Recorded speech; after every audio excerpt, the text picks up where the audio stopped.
പ്രിയപ്പെട്ടവർക്കും learn to കോൺകറിലേക്ക് സ്വാഗതം. ഭരണഘടന എന്ന് പറയുന്ന ടോപ്പിക്കിൽ തിരഞ്ഞെടുത്ത കുറച്ച് ക്വസ്റ്റ്യൻസും അതിൻ്റെ അനുബന്ധ വസ്തുതകളുമാണ് ഇന്നത്തെ വീഡിയോയിൽ ഉൾക്കൊള്ളിച്ചിരിക്കുന്നത്. പ്രധാനപ്പെട്ട ഏരിയയാണ്. നമുക്ക് സമയം കളയാതെ ക്ലാസ്സിലേക്ക് കടക്കാം. ആദ്യത്തെ ചോദ്യം, ഇന്ത്യൻ ഭരണഘടനയുടെ 3-ാം ഭാഗത്തിൽ പ്രതിപാദിച്ചിരിക്കുന്നത് എന്ത്? ഇന്ത്യൻ ഭരണഘടനയുടെ 3-ാം ഭാഗത്തിൽ പ്രതിപാദിച്ചിരിക്കുന്നത് എന്ത്? മൗലികാവകാശങ്ങളാണ് ഉത്തരം. മൗലികാവകാശങ്ങൾ. ഇന്ത്യൻ ഭരണഘടനയുടെ 3-ാം ഭാഗത്തിൽ പ്രതിപാദിച്ചിരിക്കുന്നത് മൗലികാവകാശങ്ങൾ. ഇന്ത്യൻ മൗലികാവകാശങ്ങളെക്കുറിച്ച് പ്രതിപാദിക്കുന്നത് അനുച്ഛേദം 12 മുതൽ 35 വരെയാണ്. ഇന്ത്യൻ ഭരണഘടനയിൽ മൗലികാവകാശങ്ങളെക്കുറിച്ച് പ്രതിപാദിക്കുന്ന അനുച്ഛേദം 12 മുതൽ 35 വരെയാണ്. ഭരണഘടന നിലവിൽ വരുമ്പോൾ 7 മൗലികാവകാശങ്ങൾ ഉണ്ടായിരുന്നു. ഭരണഘടന നിലവിൽ വരുമ്പോൾ എത്രയായിരുന്നു മൗലികാവകാശങ്ങൾ ഉണ്ടായിരുന്നത്? 7 മൗലികാവകാശങ്ങൾ ഉണ്ടായിരുന്നു. 44-ാം ഭരണഘടനാ ഭേദഗതിയിലൂടെ സ്വത്തവകാശത്തെ മൗലികാവകാശങ്ങളിൽ നിന്ന് നീക്കം ചെയ്തു. അനുച്ഛേദം 31-ലുണ്ടായിരുന്ന സ്വത്തവകാശത്തെ മൗലികാവകാശങ്ങളിൽ നിന്ന് നീക്കം ചെയ്തു. ഭേദഗതി 44-ാം ഭരണഘടനാ ഭേദഗതി. ഗവൺമെന്റിന്റെ പ്രവർത്തനങ്ങളിലൂടെ മൗലികാവകാശങ്ങൾ ലംഘിക്കപ്പെട്ടാൽ അവയെ സംരക്ഷിക്കാനുള്ള അധികാരവും ഉത്തരവാദിത്വവും നീതിന്യായ വിഭാഗത്തിനുണ്ട്. ഗവൺമെന്റിന്റെ പ്രവർത്തനങ്ങൾ വഴി മൗലികാവകാശങ്ങൾ ലംഘിക്കപ്പെടുകയാണെങ്കിൽ അവയെ സംരക്ഷിക്കാനുള്ള അധികാരവും ഉത്തരവാദിത്വവും ആർക്കാണുള്ളത്? നീതിന്യായ വിഭാഗത്തിന് ഉണ്ട്. എങ്കിലും മൗലികാവകാശങ്ങൾ പരിപൂർണമോ അനിയന്ത്രിതമോ അല്ല. മൗലികാവകാശങ്ങൾ പരിപൂർണമോ അനിയന്ത്രിതമോ അല്ല. ആബ്സല്യൂട്ടോ അൺലിമിറ്റഡോ അല്ല. ഇത് മുൻപൊരു പരീക്ഷയിൽ ചോദിച്ചിട്ടുള്ളതാണ്. ഇപ്പം ശ്രദ്ധിക്കുക. മൗലികാവകാശങ്ങൾ പരിപൂർണമോ അനിയന്ത്രിതമോ അല്ല. അതിനുമേൽ ഗവൺമെന്റിന് യുക്തിപരമായ നിയന്ത്രണങ്ങൾ ഏർപ്പെടുത്താവുന്നതാണ്. എന്തുകൊണ്ടാണ് അനിയന്ത്രിതമോ പരിപൂർണമോ അല്ല എന്ന് പറയുന്നത്? മൗലികാവകാശങ്ങളുടെ മേൽ ഗവൺമെന്റിന് യുക്തിപരമായ നിയന്ത്രണങ്ങൾ ഏർപ്പെടുത്താവുന്നതാണ്. അതുകൊണ്ട് മൗലികാവകാശങ്ങൾ പരിപൂർണമോ അനിയന്ത്രിതമോ അല്ല. ഇതാണ് പറഞ്ഞിരിക്കുന്നത്. ഇന്ത്യൻ ഭരണഘടനയുടെ 3-ാം ഭാഗത്തിൽ പ്രതിപാദിച്ചിരിക്കുന്നത് മൗലികാവകാശങ്ങൾ. ആർട്ടിക്കിൾ 12 മുതൽ 35 വരെയാണ് മൗലികാവകാശങ്ങളെക്കുറിച്ച് പ്രതിപാദിക്കുന്നത്. ഭരണഘടന നിലവിൽ വരുമ്പോൾ 7 മൗലികാവകാശങ്ങൾ ഉണ്ടായിരുന്നു. 44-ാം ഭരണഘടനാ ഭേദഗതിയിലൂടെ സ്വത്തവകാശത്തെ, അനുച്ഛേദം 31-ലുണ്ടായിരുന്ന സ്വത്തവകാശത്തെ മൗലികാവകാശങ്ങളിൽ നിന്ന് നീക്കം ചെയ്തു. ഇപ്പോൾ എത്ര മൗലികാവകാശങ്ങൾ ആണുള്ളത്? 6 മൗലികാവകാശങ്ങളാണ് ഉള്ളത്. ഇനി ഗവൺമെന്റിന്റെ പ്രവർത്തനങ്ങളിലൂടെ മൗലികാവകാശങ്ങൾ ലംഘിക്കപ്പെട്ടാൽ അവയെ സംരക്ഷിക്കാനുള്ള അധികാരവും ഉത്തരവാദിത്വവും നീതിന്യായ വിഭാഗത്തിനുണ്ട്. എങ്കിലും മൗലികാവകാശങ്ങൾ പരിപൂർണമോ അനിയന്ത്രിതമോ അല്ല. അതിന്മേൽ ഗവൺമെന്റിന് യുക്തിപരമായ നിയന്ത്രണങ്ങൾ ഏർപ്പെടുത്താവുന്നതാണ്. അടുത്ത ക്വസ്റ്റ്യൻ, ആർട്ടിക്കിൾ 14 പ്രകാരമുള്ള നിയമത്തിന്റെ മുന്നിൽ തുല്യത എന്ന ഭരണഘടനാ തത്വത്തിൽ ഇളവ് ലഭിക്കുന്ന പദവി. ആർട്ടിക്കിൾ 14 പ്രകാരമുള്ള നിയമത്തിന്റെ മുന്നിൽ തുല്യത എന്ന ഭരണഘടനാ തത്വത്തിൽ ഇളവ് ലഭിക്കുന്ന പദവി ഏതാണ്? രാഷ്ട്രപതിയാണ്. രാഷ്ട്രപതിക്കാണ് ആർട്ടിക്കിൾ 14 പ്രകാരമുള്ള നിയമത്തിന്റെ മുന്നിൽ തുല്യത എന്ന ഭരണഘടനാ തത്വത്തിൽ ഇളവ് ലഭിക്കുന്ന പദവി രാഷ്ട്രപതി. നിയമത്തിന് മുന്നിൽ തുല്യത, തുല്യ നിയമ പരിരക്ഷ എന്നിവ ഉറപ്പു നൽകുന്നത് അനുച്ഛേദം 14 നമ്മൾ പറഞ്ഞു അല്ലെ. നിയമത്തിന് മുന്നിൽ തുല്യത, തുല്യ നിയമ പരിരക്ഷ എന്നിവ ഉറപ്പു നൽകുന്നത് അനുച്ഛേദം 14. നിലവിലുള്ള നിയമവ്യവസ്ഥയ്ക്ക് മുന്നിൽ എല്ലാ പൗരന്മാരും സമന്മാരാണ് എന്നാണ് നിയമസമത്വം എന്നതുകൊണ്ട് അർത്ഥമാക്കുന്നത്. എന്താണ് നിയമസമത്വം എന്നാണ് പറയുന്നത്? നിലവിലുള്ള നിയമവ്യവസ്ഥയ്ക്ക് മുന്നിൽ എല്ലാ പൗരന്മാരും സമന്മാരാണ് എന്നാണ് നിയമസമത്വം എന്നതുകൊണ്ട് അർത്ഥമാക്കുന്നത്. അനുച്ഛേദം 361 പ്രകാരം പദവിയിലിരിക്കുന്ന രാഷ്ട്രപതി, സംസ്ഥാന ഗവർണർമാർ എന്നിവർക്ക് നിയമസമത്വത്തിൽ നിന്ന് ഇളവ് ലഭിക്കുന്നു. പദവിയിലിരിക്കുന്ന രാഷ്ട്രപതി അതുപോലെ സംസ്ഥാന ഗവർണർമാർ എന്നിവർക്ക് നിയമസമത്വത്തിൽ നിന്ന് ഇളവ് ലഭിക്കുന്നു. ഏത് അനുച്ഛേദം പ്രകാരമാണ്? അനുച്ഛേദം 361 പ്രകാരം. ഈ ഇളവ് പ്രകാരം പദവിയിലിരിക്കുന്ന രാഷ്ട്രപതി, സംസ്ഥാന ഗവർണർമാർ എന്നിവർക്കെതിരെ ഒരുവിധ ക്രിമിനൽ നിയമ നടപടികൾ എടുക്കാനോ അവരെ അറസ്റ്റ് ചെയ്യാനോ സാധിക്കില്ല. എന്താണ് ഇളവ് ലഭിക്കുന്നു എന്നതുകൊണ്ട് ഉദ്ദേശിക്കുന്നത്? രാഷ്ട്രപതി, സംസ്ഥാന ഗവർണർമാർ എന്നിവർക്കെതിരെ പദവിയിലിരിക്കുന്ന സമയത്ത് ഒരുവിധ ക്രിമിനൽ നടപടികൾ എടുക്കാനോ അവരെ അറസ്റ്റ് ചെയ്യാനോ സാധിക്കില്ല. അതുകൊണ്ടാണ് നിയമസമത്വം എന്ന് പറയുന്ന ആ ഒരു വ്യവസ്ഥയിൽ നിന്ന് ഇളവ് ലഭിക്കുന്നു എന്ന് പറയുന്നത്. മതം, വർഗം, ജാതി, ലിംഗം, ജനനസ്ഥലം എന്നിവയുടെ അടിസ്ഥാനത്തിലുള്ള വിവേചനങ്ങളുടെ നിരോധനമാണ് അനുച്ഛേദം 15 ഉൾപ്പെടുത്തിയിട്ടുള്ളത്. അനുച്ഛേദം 14 നമ്മൾ പറഞ്ഞു നിയമസമത്വമാണ്. അനുച്ഛേദം 15 എന്താണ്? മതം, വർഗം, ജാതി, ലിംഗം, ജനനസ്ഥലം എന്നിവയുടെ അടിസ്ഥാനത്തിലുള്ള വിവേചനങ്ങളുടെ നിരോധനമാണ് അനുച്ഛേദം 15 ഉൾപ്പെടുത്തിയിട്ടുള്ളത്. പൊതുസ്ഥലങ്ങളായ കടകൾ, ഭോജനശാലകൾ, വിനോദ കേന്ദ്രങ്ങൾ, കിണറുകൾ, സ്നാനഘട്ടങ്ങൾ, ആരാധനാലയങ്ങൾ എന്നിവിടങ്ങളിലേക്ക് പ്രവേശിക്കാൻ ഇത് തുല്യ അവസരം നൽകുന്നു. പൊതുസ്ഥലങ്ങളായ കടകൾ, ഭോജനശാലകൾ, വിനോദ കേന്ദ്രങ്ങൾ, കിണറുകൾ, സ്നാനഘട്ടങ്ങൾ, ആരാധനാലയങ്ങൾ എന്നിവിടങ്ങളിലേക്ക് പ്രവേശിക്കാൻ ഇത് തുല്യ അവസരം നൽകുന്നു. ഏതാണ്? അനുച്ഛേദം 15. എന്താണ് അനുച്ഛേദം 15? മതം, വർഗം, ജാതി, ലിംഗം, ജനനസ്ഥലം എന്നിവയുടെ അടിസ്ഥാനത്തിലുള്ള വിവേചനങ്ങളുടെ നിരോധനമാണ് അനുച്ഛേദം 15. അടുത്തത് അനുച്ഛേദം 16. 16 എന്താണ്? പൊതുനിയമനങ്ങളിലെ അവസര സമത്വം ഉറപ്പാക്കുന്നു. അനുച്ഛേദം 16 പൊതുനിയമനങ്ങളിലെ അവസര സമത്വം ഉറപ്പാക്കുന്നു. പിന്നാക്ക വിഭാഗത്തിൽപ്പെട്ട ജനവിഭാഗത്തിന് സർക്കാർ സർവീസിൽ മതിയായ പ്രാതിനിധ്യം ലഭിച്ചിട്ടില്ല എന്ന് സ്റ്റേറ്റിന് ബോധ്യപ്പെടുന്ന പക്ഷം ആ വിഭാഗത്തിന് അർഹമായ സംവരണം കൊണ്ടുവരുന്നതിൽ നിന്ന് അനുച്ഛേദം 16(4) സർക്കാരിനെ വിലക്കുന്നില്ല. എന്താണ് പറയുന്നത്? അനുച്ഛേദം 16 പൊതു നിയമനങ്ങളിലെ അവസര സമത്വം ഉറപ്പാക്കുന്നു. പക്ഷേ പിന്നാക്ക വിഭാഗത്തിൽപ്പെടുന്ന ജനവിഭാഗത്തിന് സർക്കാർ സർവീസിൽ മതിയായ പ്രാതിനിധ്യം ലഭിച്ചിട്ടില്ല എന്ന് സ്റ്റേറ്റിന് ബോധ്യപ്പെടുകയാണെങ്കിൽ ആ വിഭാഗത്തിന് അർഹമായ സംവരണം കൊടുക്കാം.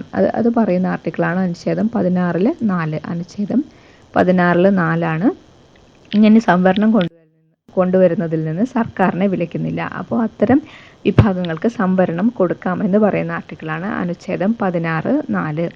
അനുച്ഛേദം 16 പൊതുനിയമനങ്ങളിലെ അവസര സമത്വം ഉറപ്പാക്കുന്നു. പക്ഷേ പിന്നാക്ക വിഭാഗങ്ങൾക്ക് അർഹമായ പ്രാതിനിധ്യം ലഭിച്ചിട്ടില്ല സർക്കാർ സർവീസിൽ എന്ന് തോന്നുകയാണെങ്കിൽ അത്തരം വിഭാഗങ്ങൾക്ക് സംവരണം കൊടുക്കാം എന്ന് പറയുന്ന അനുച്ഛേദമാണ് അനുച്ഛേദം 16(4). അടുത്തത് അനുച്ഛേദം 17 അയിത്ത നിർമ്മാർജ്ജനം ഉറപ്പുവരുത്തുന്നു. അനുച്ഛേദം 17 അയിത്ത നിർമ്മാർജ്ജനം ഉറപ്പുവരുത്തുന്നു. അടുത്ത എന്താണ്? ഭരണഘടനയിലെ അനുച്ഛേദം 18 പ്രകാരം സ്ഥാനപ്പേരുകൾ നൽകുന്നത് നിർത്തലാക്കുന്നതിലൂടെ ഒരു വ്യക്തിക്ക് സൈനികവും വിദ്യാഭ്യാസപരവുമായ മികവിനൊഴികെ ഏതെങ്കിലും വിധത്തിലുള്ള സ്ഥാനപ്പേരുകൾ നൽകുന്നതിൽ നിന്ന് രാഷ്ട്രത്തെ വിലക്കുന്നു. അനുച്ഛേദം 18 പ്രകാരം സ്ഥാനപ്പേരുകൾ നിർത്തലാക്കുന്നു. ഒരാൾക്ക് അദ്ദേഹത്തിന്റെ പേരിന്റെ കൂടെ സൈനികവും വിദ്യാഭ്യാസപരവുമായിട്ടുള്ള സ്ഥാനപ്പേരുകൾ മാത്രമേ സ്ഥാപിക്കാൻ പറ്റുള്ളൂ. സൈനികമായിട്ടുള്ള സ്ഥാനപ്പേരുകൾ അല്ലെങ്കിൽ വിദ്യാഭ്യാസപരമായിട്ട് ലഭിക്കുന്ന സ്ഥാനപ്പേരുകൾ, ഡോക്ടറേറ്റ് കിട്ടിയ ആൾക്കാർ ഡോക്ടർ എന്ന് ചേർക്കാറുണ്ട് അല്ലേ, അതുപോലെ അങ്ങനെയുള്ള കാര്യങ്ങൾ മാത്രമേ, സൈനികവും വിദ്യാഭ്യാസപരവുമായ മികവിനുള്ള സ്ഥാനപ്പേരുകൾ മാത്രമേ ഉപയോഗിക്കാൻ പറ്റൂ. അല്ലാതെയുള്ള സ്ഥാനപ്പേരുകൾ ഉപയോഗിക്കുന്നതിൽ നിന്ന് ഈ ഒരു അനുച്ഛേദം 18 രാഷ്ട്രത്തെ വിലക്കുന്നു. 6 മൗലിക സ്വാതന്ത്ര്യങ്ങളെക്കുറിച്ച് പ്രതിപാദിക്കുന്ന ഭരണഘടനാ അനുച്ഛേദം. 6 മൗലിക സ്വാതന്ത്ര്യങ്ങളെക്കുറിച്ച് പ്രതിപാദിക്കുന്ന ഭരണഘടനാ അനുച്ഛേദം ഏത്? അനുച്ഛേദം 19. 19-ാം അനുച്ഛേദമാണ് 6 മൗലിക സ്വാതന്ത്ര്യങ്ങളെക്കുറിച്ച് പ്രതിപാദിക്കുന്ന ഭരണഘടനാ അനുച്ഛേദം. അനുച്ഛേദം 19 6 മൗലിക സ്വാതന്ത്ര്യത്തെക്കുറിച്ച് പ്രതിപാദിക്കുന്നു. അനുച്ഛേദം 19 എത്ര മൗലിക സ്വാതന്ത്ര്യത്തെക്കുറിച്ചാണ് പ്രതിപാദിക്കുന്നത്? 6 മൗലിക സ്വാതന്ത്ര്യത്തെക്കുറിച്ച് പ്രതിപാദിക്കുന്നു. അവയാണ് 19(1)(a) എന്താണ്? അഭിപ്രായ പ്രകടനത്തിനും ആവിഷ്കാരത്തിനുമുള്ള സ്വാതന്ത്ര്യം. അഭിപ്രായ പ്രകടനത്തിനും ആവിഷ്കാരത്തിനുമുള്ള സ്വാതന്ത്ര്യം 19(1)(a). 19(1)(b) സമാധാനപരമായി സമ്മേളിക്കുന്നതിനുള്ള അവകാശം. 19(1)(b) സമാധാനപരമായി സമ്മേളിക്കുന്നതിനുള്ള അവകാശം. 19(1)(a) അഭിപ്രായ പ്രകടനത്തിനും ആവിഷ്കാരത്തിനുമുള്ള സ്വാതന്ത്ര്യം. 1(b) സമാധാനപരമായി സമ്മേളിക്കുന്നതിനുള്ള അവകാശം. 19(1)(c) സംഘടനകൾ രൂപവൽക്കരിക്കാനുള്ള അവകാശം. 19(1)(c) സംഘടനകൾ രൂപവൽക്കരിക്കാനുള്ള അവകാശം. 19(1)(d) ഇന്ത്യയിലെവിടെയും സ്വതന്ത്രമായി സഞ്ചരിക്കാനുള്ള അവകാശം.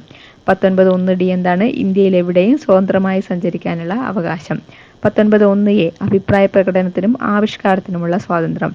അത് കഴിഞ്ഞ് 19(1)(b) സമാധാനപരമായി സമ്മേളിക്കുന്നതിനുള്ള അവകാശം. 19(1)(c) സംഘടനകൾ രൂപവൽക്കരിക്കാനുള്ള അവകാശം. 19(1)(d) ഇന്ത്യയിലെവിടെയും സ്വതന്ത്രമായി സഞ്ചരിക്കാനുള്ള അവകാശം.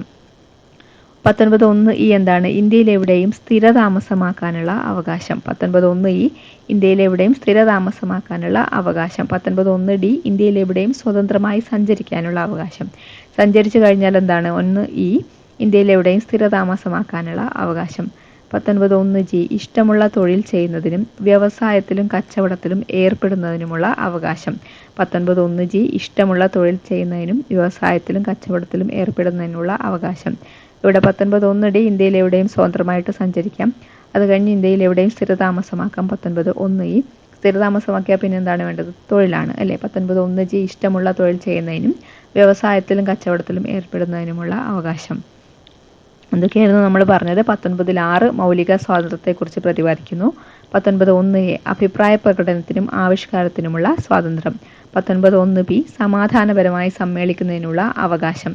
19(1) സംഘടനകൾ രൂപവത്കരിക്കാനുള്ള അവകാശം. 19(1) ഇന്ത്യയിലെവിടെയും സ്വതന്ത്രമായി സഞ്ചരിക്കാനുള്ള അവകാശം. 19(1) ഇന്ത്യയിലെവിടെയും സ്ഥിരതാമസമാക്കാനുള്ള അവകാശം.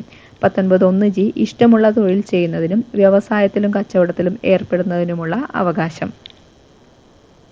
44-ാം ഭേദഗതിയിലൂടെ സ്വത്തവകാശവുമായി ബന്ധപ്പെട്ട 19(1)(f) എന്ന മൗലിക സ്വാതന്ത്ര്യം ഭരണഘടനയിൽ നിന്ന് നീക്കം ചെയ്തു. 44-ാം ഭേദഗതിയിലൂടെ സ്വത്തവകാശവുമായിട്ട് ബന്ധപ്പെട്ട 19(1)(f)ലായിരുന്നു സ്വത്തവകാശം ഉണ്ടായിരുന്നത്. അത് എന്ത് ചെയ്തു? എന്ന മൗലിക സ്വാതന്ത്ര്യം ഭരണഘടനയിൽ നിന്ന് നീക്കം ചെയ്തു 44-ാം ഭേദഗതിയിലൂടെ. കോടതികളിൽ ന്യായമായ വിചാരണ ഉറപ്പുവരുത്താൻ ഭരണഘടനാ അനുച്ഛേദം 20-ൽ 3 അവകാശങ്ങൾ പ്രദാനം ചെയ്തിട്ടുണ്ട്. അടുത്തത് 19 കഴിഞ്ഞ അനുച്ഛേദം 20 ആണ്. 20-ൽ എന്താണ്? കോടതികളിൽ ന്യായമായ വിചാരണ ഉറപ്പുവരുത്തുന്നതിന് 3 അവകാശങ്ങൾ പ്രദാനം ചെയ്തിട്ടുണ്ട്. അവയാണ് ഏത്? ഒരേ കുറ്റത്തിന് ഒരു വ്യക്തിയെയും ഒന്നിൽ കൂടുതൽ തവണ ശിക്ഷിക്കാൻ പാടില്ല. ഒരേ കുറ്റത്തിന് ഒരു വ്യക്തിയെയും ഒന്നിൽ കൂടുതൽ തവണ ശിക്ഷിക്കാൻ പാടില്ല. ഒരു കുറ്റത്തിന് ഒരു വ്യക്തിയെ ഒരു പ്രാവശ്യം ശിക്ഷിച്ചു കഴിഞ്ഞാൽ പിന്നീട് വീണ്ടും അതേ കുറ്റത്തിന് ശിക്ഷിക്കാൻ പാടില്ല. അതാണ് 20-ൽ പറയുന്നത്. ഒരേ കുറ്റത്തിന് ഒരു വ്യക്തിയെയും ഒന്നിൽ കൂടുതൽ തവണ ശിക്ഷിക്കാൻ പാടില്ല.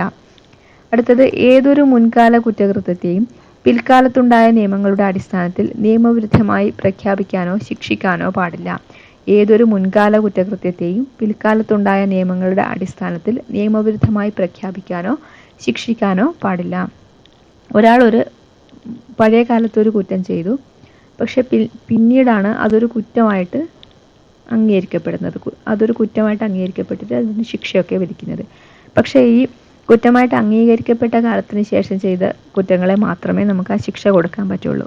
പഴയ കാലത്ത് ഇങ്ങനെ ഒരു കുറ്റം ചെയ്തിട്ടുണ്ട് എന്ന് പറഞ്ഞിട്ട് ഇപ്പോൾ വന്ന ഒരു നിയമത്തിൻ്റെ അടിസ്ഥാനത്തിൽ പഴയകാലത്ത് ചെയ്ത കുറ്റത്തിന് ശിക്ഷിക്കാൻ പാടില്ല. അതാണ് ഇവിടെ പറഞ്ഞത്. ഏതൊരു മുൻകാല കുറ്റകൃത്യത്തെയും പിൽക്കാലത്തുണ്ടായ നിയമങ്ങളുടെ അടിസ്ഥാനത്തിൽ നിയമവിരുദ്ധമായി പ്രഖ്യാപിക്കാനോ ശിക്ഷിക്കാനോ പാടില്ല. അതാണ് രണ്ടാമത്തെ കാര്യം. മൂന്നാമത്തെ കാര്യം എന്താണ്? ഒരു വ്യക്തിയെയും അയാൾക്കെതിരായി തെളിവ് നൽകുന്നതിനായി നിർബന്ധിക്കാൻ പാടില്ല. ഒരു വ്യക്തിയെയും അയാൾക്കെതിരായി തെളിവ് നൽകുന്നതിനായി നിർബന്ധിക്കാൻ പാടില്ല. ഇത്രയുമാണ് ആർട്ടിക്കിൾ 20-ൽ പറയുന്നത്. ഭരണഘടന അനുച്ഛേദം 20-ൽ പറയുന്നത് എന്താണ് പറയുന്നത്? കോടതികളിൽ ന്യായമായ വിചാരണ ഉറപ്പുവരുത്താൻ വേണ്ടി ഭരണഘടനാ അനുച്ഛേദം 20-ൽ 3 അവകാശങ്ങൾ പ്രദാനം ചെയ്തിട്ടുണ്ട്. അവയാണ്: ഒരേ കുറ്റത്തിന് ഒരു വ്യക്തിയെയും ഒന്നിൽ കൂടുതൽ തവണ ശിക്ഷിക്കാൻ പാടില്ല. ഏതൊരു മുൻകാല കുറ്റകൃത്യത്തെയും പിൽക്കാലത്തുണ്ടായ നിയമങ്ങളുടെ അടിസ്ഥാനത്തിൽ നിയമവിരുദ്ധമായി പ്രഖ്യാപിക്കാനോ ശിക്ഷിക്കാനോ പാടില്ല. ഒരു വ്യക്തിയെയും അയാൾക്കെതിരായി തെളിവ് നൽകുന്നതിനായി നിർബന്ധിക്കാൻ പാടില്ല. അടുത്തത് 21-ാം അനുച്ഛേദമാണ്. 21-ാം അനുച്ഛേദ പ്രകാരം ജീവനും വ്യക്തി സ്വാതന്ത്ര്യത്തിനുമുള്ള സംരക്ഷണം ഉറപ്പു നൽകുന്നു. 21-ാം അനുച്ഛേദം ജീവനും വ്യക്തി സ്വാതന്ത്ര്യത്തിനുമുള്ള സംരക്ഷണം ഉറപ്പു നൽകുന്നു. നിയമത്താൽ സ്ഥാപിതമായ നടപടിക്രമങ്ങളിലൂടെ അല്ലാതെ ഏതൊരു വ്യക്തിയുടെയും ജീവനോ വ്യക്തി സ്വാതന്ത്ര്യമോ ഹനിക്കാൻ പാടില്ല. 21-ാം അനുച്ഛേദം ജീവനും വ്യക്തി സ്വാതന്ത്ര്യത്തിനും സംരക്ഷണം നൽകുന്നു. നിയമത്താൽ സ്ഥാപിതമായ നടപടിക്രമങ്ങളിലൂടെ അല്ലാതെ ഏതൊരു വ്യക്തിയുടെയും ജീവനോ വ്യക്തി സ്വാതന്ത്ര്യമോ ഹനിക്കാൻ പാടില്ല. അനുച്ഛേദം 21A പ്രകാരം, ഇത് എ ആണ്. അനുച്ഛേദം 21A പ്രകാരം 6-നും 14-നും ഇടയിൽ പ്രായമുള്ള കുട്ടികൾക്ക് സൗജന്യവും സാർവത്രികവുമായ വിദ്യാഭ്യാസം ഉറപ്പുവരുത്തുന്നു. അനുച്ഛേദം 21A പ്രകാരം 6-നും 14-നും ഇടയിൽ പ്രായമുള്ള കുട്ടികൾക്ക് സൗജന്യവും സാർവത്രികവുമായ വിദ്യാഭ്യാസം ഉറപ്പുവരുത്തുന്നു. ഇനി അനുച്ഛേദം 22 എന്താണ്? നിയമവിധേയമല്ലാത്ത അറസ്റ്റിനും തടങ്കലിനുമെതിരെ സംരക്ഷണം നൽകുന്നു. അനുച്ഛേദം 22 നിയമവിധേയമല്ലാത്ത അറസ്റ്റിനും തടങ്കലിനുമെതിരെ സംരക്ഷണം നൽകുന്നു. ഇതുപ്രകാരം ഒരു വ്യക്തിയെ അറസ്റ്റ് ചെയ്താൽ 24 മണിക്കൂറിനുള്ളിൽ മജിസ്ട്രേറ്റിനു മുന്നിൽ ഹാജരാക്കണമെന്ന് അനുശാസിക്കുന്നു. അനുച്ഛേദം 22 പ്രകാരം ഒരു വ്യക്തിയെ അറസ്റ്റ് ചെയ്താൽ 24 മണിക്കൂറിനുള്ളിൽ മജിസ്ട്രേറ്റിനു മുന്നിൽ ഹാജരാക്കണമെന്ന് അനുശാസിക്കുന്നു. അതുപോലെ കരുതൽ തടങ്കലിലാക്കിയ ഒരു വ്യക്തിയെ വിചാരണ കൂടാതെ പരമാവധി 3 മാസം വരെ തടവിൽ വയ്ക്കാൻ കഴിയും. കരുതൽ തടങ്കലിലാക്കിയ ഒരു വ്യക്തിയെ വിചാരണ കൂടാതെ എത്ര സമയം വരെ തടവിൽ വയ്ക്കാൻ കഴിയും? പരമാവധി 3 മാസം വരെ തടവിൽ വയ്ക്കാൻ കഴിയും. അപ്പോൾ എന്താണ് നമ്മൾ പറഞ്ഞത്? ഇവിടെ 21-ാം അനുച്ഛേദ പ്രകാരം ജീവനും വ്യക്തി സ്വാതന്ത്ര്യത്തിനുമുള്ള സംരക്ഷണം ഉറപ്പു നൽകുന്നു. നിയമത്താൽ സ്ഥാപിതമായ നടപടിക്രമങ്ങളിലൂടെ അല്ലാതെ ഏതൊരു വ്യക്തിയുടെയും ജീവനോ വ്യക്തി സ്വാതന്ത്ര്യമോ ഹനിക്കാൻ പാടില്ല. അനുച്ഛേദം 21A പ്രകാരം 6നും 14നും ഇടയിൽ പ്രായമുള്ള കുട്ടികൾക്ക് സൗജന്യവും സാർവത്രികവുമായ വിദ്യാഭ്യാസം ഉറപ്പുവരുത്തുന്നു.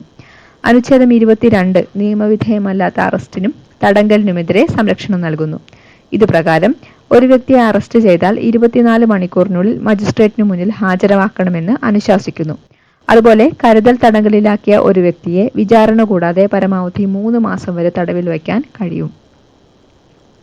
അടുത്ത ക്വസ്റ്റ്യൻ, ഭരണഘടനയിലെ ആർട്ടിക്കിൾ 29 മുതൽ 30 വരെ എന്തുമായി ബന്ധപ്പെട്ടിരിക്കുന്നു? സാംസ്കാരികവും വിദ്യാഭ്യാസപരവുമായ അവകാശം. സാംസ്കാരികവും വിദ്യാഭ്യാസപരവുമായ അവകാശം ആർട്ടിക്കിൾ 29 മുതൽ 30 വരെ.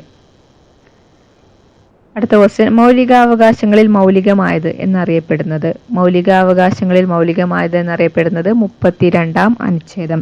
മൗലികാവകാശങ്ങളിൽ മൗലികമായത് എന്നറിയപ്പെടുന്നത് 32ാം അനുച്ഛേദം. ഒരു വ്യക്തിക്ക് മൗലികാവകാശങ്ങൾ ലംഘിക്കപ്പെട്ടാൽ അവ പുനഃസ്ഥാപിക്കുന്നതിന് സുപ്രീം കോടതിയെയോ ഹൈക്കോടതിയോ നേരിട്ട് സമീപിക്കാനുള്ള അവകാശമുണ്ട്. ഒരു വ്യക്തിക്ക് മൗലികാവകാശങ്ങൾ ലംഘിക്കപ്പെട്ടാൽ അവ പുനഃസ്ഥാപിക്കുന്നതിന് സുപ്രീം കോടതിയെയോ ഹൈക്കോടതിയോ നേരിട്ട് സമീപിക്കാനുള്ള അവകാശമുണ്ട്. ഭരണഘടനാപരമായ പരിഹാരം കാണാനുള്ള അവകാശമാണിത്. ഭരണഘടനാപരമായ പരിഹാരം കാണാനുള്ള അവകാശം. മൗലികാവകാശങ്ങൾ പുനഃസ്ഥാപിക്കാൻ വേണ്ടി കോടതികൾ പുറപ്പെടുവിക്കുന്ന ഉത്തരവുകൾ റിട്ട് എന്ന പേരിൽ അറിയപ്പെടുന്നു. മൗലികാവകാശങ്ങൾ പുനഃസ്ഥാപിക്കാൻ വേണ്ടി കോടതികൾ പുറപ്പെടുവിക്കുന്ന ഉത്തരവുകൾ എന്തു പേരിലാണ് അറിയപ്പെടുന്നത്? റിട്ട് എന്ന പേരിൽ അറിയപ്പെടുന്നു. അനുച്ഛേദം 32 പ്രകാരം സുപ്രീം കോടതിക്കും അനുച്ഛേദം 226 പ്രകാരം ഹൈക്കോടതികൾക്കും 5 തരത്തിലുള്ള റിട്ടുകൾ പുറപ്പെടുവിക്കാൻ അധികാരമുണ്ട്. സുപ്രീം കോടതി റിട്ട് പുറപ്പെടുവിക്കുന്ന ആർട്ടിക്കിൾ അനുച്ഛേദം 32. ഹൈക്കോടതികൾക്ക് റിട്ട് പുറപ്പെടുവിക്കാനുള്ള ആർട്ടിക്കിൾ അനുച്ഛേദം 226. എത്ര തരം റിട്ടുകളാണുള്ളത്? 5 തരം റിട്ടുകളാണ് ഉള്ളത്. മൗലികാവകാശങ്ങളിൽ മൗലികമായതെന്ന് അറിയപ്പെടുന്നത് ആർട്ടിക്കിൾ 32 ഒരു വ്യക്തിക്ക് മൗലികാവകാശങ്ങൾ ലംഘിക്കപ്പെട്ടാൽ അവ പുനഃസ്ഥാപിക്കുന്നതിന് സുപ്രീം കോടതിയോ ഹൈക്കോടതിയോ നേരിട്ട് സമീപിക്കാനുള്ള അവകാശമാണ് ഭരണഘടനാപരമായ പരിഹാരം കാണാനുള്ള അവകാശം. മൗലികാവകാശങ്ങൾ പുനഃസ്ഥാപിക്കാൻ വേണ്ടി കോടതികൾ പുറപ്പെടുവിക്കുന്ന ഉത്തരവുകൾ റിട്ട് എന്ന പേരിൽ അറിയപ്പെടുന്നു. അനുച്ഛേദം 32 പ്രകാരം സുപ്രീം കോടതിക്കും അനുച്ഛേദം 226 പ്രകാരം ഹൈക്കോടതികൾക്കും 5 തരത്തിലുള്ള റിട്ടുകൾ പുറപ്പെടുവിക്കാൻ അധികാരമുണ്ട്.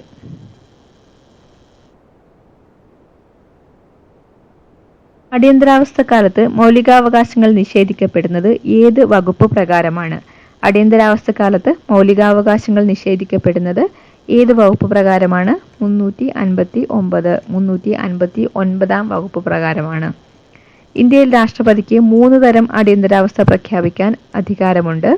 അവയാണ് ദേശീയ അടിയന്തരാവസ്ഥ, സംസ്ഥാന അടിയന്തരാവസ്ഥ, സാമ്പത്തിക അടിയന്തരാവസ്ഥ. ഇന്ത്യയിൽ രാഷ്ട്രപതിക്ക് 3 തരം അടിയന്തരാവസ്ഥ പ്രഖ്യാപിക്കാനുള്ള അധികാരമുണ്ട്. ദേശീയ അടിയന്തരാവസ്ഥ, സംസ്ഥാന അടിയന്തരാവസ്ഥ, സാമ്പത്തിക അടിയന്തരാവസ്ഥ. ദേശീയ അടിയന്തരാവസ്ഥ അനുച്ഛേദം 352. ദേശീയ അടിയന്തരാവസ്ഥയുടെ അനുച്ഛേദം 352. സംസ്ഥാന അടിയന്തരാവസ്ഥ അല്ലെങ്കിൽ രാഷ്ട്രപതി ഭരണം എന്നും അറിയപ്പെടുന്നു. സംസ്ഥാന അടിയന്തരാവസ്ഥ അല്ലെങ്കിൽ രാഷ്ട്രപതി ഭരണം അനുച്ഛേദം 356. അനുച്ഛേദം 356. സാമ്പത്തിക അടിയന്തരാവസ്ഥ അനുച്ഛേദം 360. സാമ്പത്തിക അടിയന്തരാവസ്ഥ അനുച്ഛേദം 360. ദേശീയ അടിയന്തരാവസ്ഥ അനുച്ഛേദം 352. സംസ്ഥാന അടിയന്തരാവസ്ഥ അനുച്ഛേദം 356. സാമ്പത്തിക അടിയന്തരാവസ്ഥ അനുച്ഛേദം 360. കലാപം, വിദേശ ആക്രമണം, യുദ്ധം എന്നീ അവസരങ്ങളിലാണ് ദേശീയ അടിയന്തരാവസ്ഥ പ്രഖ്യാപിക്കുന്നത്. ദേശീയ അടിയന്തരാവസ്ഥ പ്രഖ്യാപിക്കുന്നത് സായുധ കലാപം, വിദേശ ആക്രമണം, യുദ്ധം എന്നീ അവസരങ്ങളിലാണ്. അനുച്ഛേദം 358 വിദേശ ആക്രമണം, യുദ്ധം എന്നീ അവസരങ്ങളിൽ ദേശീയ അടിയന്തരാവസ്ഥ പ്രഖ്യാപിക്കുമ്പോൾ 19ാം വകുപ്പിൽ പ്രതിപാദിച്ചിരിക്കുന്ന 6 മൗലിക സ്വാതന്ത്ര്യങ്ങളും ഓട്ടോമാറ്റിക്കലി സസ്പെൻഡഡ് ആകും. അനുച്ഛേദം 358 വിദേശ ആക്രമണം, യുദ്ധം എന്നീ അവസരങ്ങളിൽ ദേശീയ അടിയന്തരാവസ്ഥ പ്രഖ്യാപിക്കുമ്പോൾ 19ാം വകുപ്പിൽ പ്രതിപാദിച്ചിരിക്കുന്ന 6 മൗലിക സ്വാതന്ത്ര്യങ്ങളും എന്താവും? ഓട്ടോമാറ്റിക്കലി സസ്പെൻഡഡ് ആകും. അനുച്ഛേദം 350 ദേശീയ അടിയന്തരാവസ്ഥ പ്രഖ്യാപിച്ചിരിക്കുമ്പോൾ 20, 21 വകുപ്പുകൾ ഒഴികെയുള്ള മൗലികാവകാശങ്ങളെല്ലാം റദ്ദ് ചെയ്യാനുള്ള അധികാരം രാഷ്ട്രപതിക്ക് നൽകുന്നു. അനുച്ഛേദം 359 ദേശീയ അടിയന്തരാവസ്ഥ പ്രഖ്യാപിച്ചിരിക്കുമ്പോൾ 20-21 വകുപ്പുകൾ ഒഴികെയുള്ള മൗലികാവകാശങ്ങൾ റദ്ദ് ചെയ്യാനുള്ള അധികാരം രാഷ്ട്രപതിക്ക് നൽകുന്നു. 358 എന്താ പറയുന്നത്? വിദേശാക്രമണം, യുദ്ധം എന്നീ അവസരങ്ങളിൽ ദേശീയ അടിയന്തരാവസ്ഥ പ്രഖ്യാപിക്കുമ്പോൾ 19-ാം വകുപ്പിൽ പ്രതിപാദിച്ചിരിക്കുന്ന 6 മൗലിക സ്വാതന്ത്ര്യങ്ങളും ഓട്ടോമാറ്റിക്കലി സസ്പെൻഡഡ് ആകും. ഇങ്ങനെ പറയുന്ന അനുച്ഛേദമാണ് അനുച്ഛേദം 358. ഇനി 359 എന്താണ്? ദേശീയ അടിയന്തരാവസ്ഥ പ്രഖ്യാപിച്ചിരിക്കുമ്പോൾ 20-21 വകുപ്പുകൾ ഒഴികെയുള്ള മൗലികാവകാശങ്ങളെല്ലാം റദ്ദ് ചെയ്യപ്പെടുമെന്ന് പറയുന്ന അനുച്ഛേദമാണ് അനുച്ഛേദം 359. ആണ് ഈ ഒരു ക്ലാസ്സിൽ ഉൾക്കൊള്ളിച്ചിരിക്കുന്നത്. ക്ലിയർ ആണെന്ന് വിചാരിക്കുന്നു. ക്ലാസ്സിനെ കുറിച്ചുള്ള നിങ്ങളുടെ അഭിപ്രായങ്ങൾ കമൻറ്റ് ചെയ്യുക. ക്ലാസ്സുകൾ ഇഷ്ടമാവുകയാണെങ്കിൽ ചാനൽ സബ്സ്ക്രൈബ് ചെയ്യുക. നമുക്ക് ഇതുപോലെ മറ്റൊരു ക്ലാസ്സുമായിട്ട് വീണ്ടും കാണാം. Thank you for watching.